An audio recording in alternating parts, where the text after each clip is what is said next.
Now we are creating a new class called application. So open a classes folder and create a new file, call it application.php. And inside of the file, start with the opening PHP tag. And on a new line, type class application.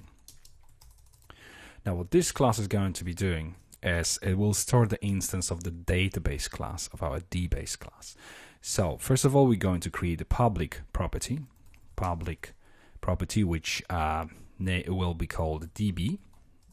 Then we will create a construct function, public function construct, and as you may remember, construct is executed automatically when the specific class is instantiated.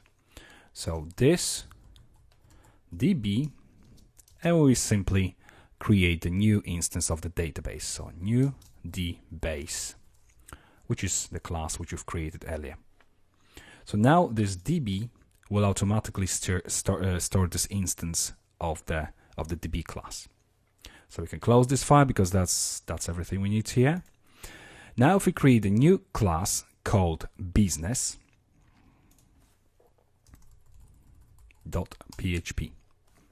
and obviously again opening PHP tag class business, and this class business will extend our application class. So extend application.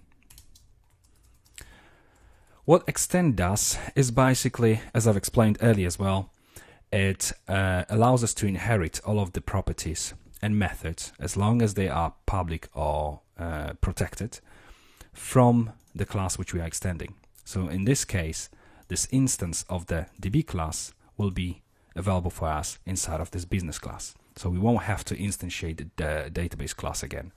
And this is why we've created this application, because we will be using instance of a database class quite often. That's why every time we're going to be using this, we will be extending application, and rather than obviously instantiating this class separately in all of these other classes, we'll simply extend the application and we have the instance of the database available to us straight away.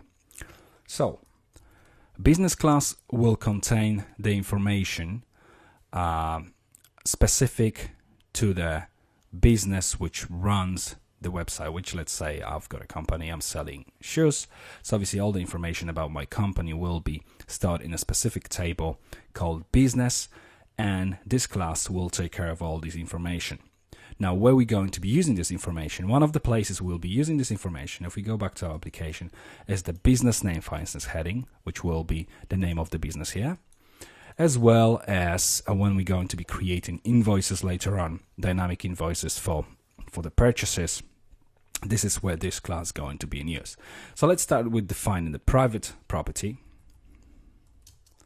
called _table. And the name of the table we'll be populating information from is business. If we go back to our browser and check our database, you can see we have table business with name, address, telephone, email, website, and VAT rate. VAT rate obviously because let's say in the UK, for instance, we've been changing VAT over the last few years quite often. So it's quite good to give this option to the clients. So whenever the VAT rate, obviously if you are from a different country, tax rate changes, they will be able to update the rate here as well directly through the form in a control panel later on. So if we go back to our class, we can lift it up a little bit, and we start with a public function called getBusiness,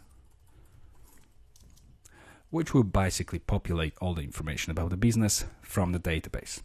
So we start with a SQL statement, select all from, and now we'll be using the back quotes. Let's use a curly brace, this, and the name of the table, which is _table.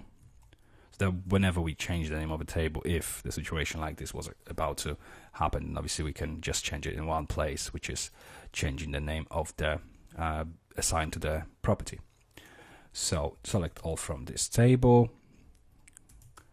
where ID equals 1, because there will be just one record, and we make sure that this record has ID of 1.